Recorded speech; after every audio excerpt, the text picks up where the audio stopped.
Aquele monte de gente que tava aqui foram pra trás. Foram bater Deus. mais de 20 metros pra trás e as vidraças dos prédios, tudo estourou, quebrou tudo. Aí a multidão zangou comigo. Que som desgraçado é esse que tá matando o povo?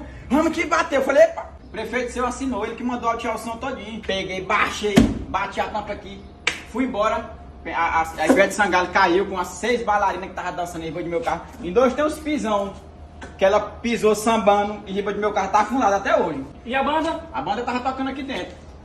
Tinha 20 pessoas aqui da banda, né? Que é os técnicos, o guitarrista e tudo, e elas 6 bailarinas aí em cima, mas a Ivete Sangalo em riba do carro. Os pisão tá em riba, pra não dizer que eu tô mentindo, vai lá pra tu ver.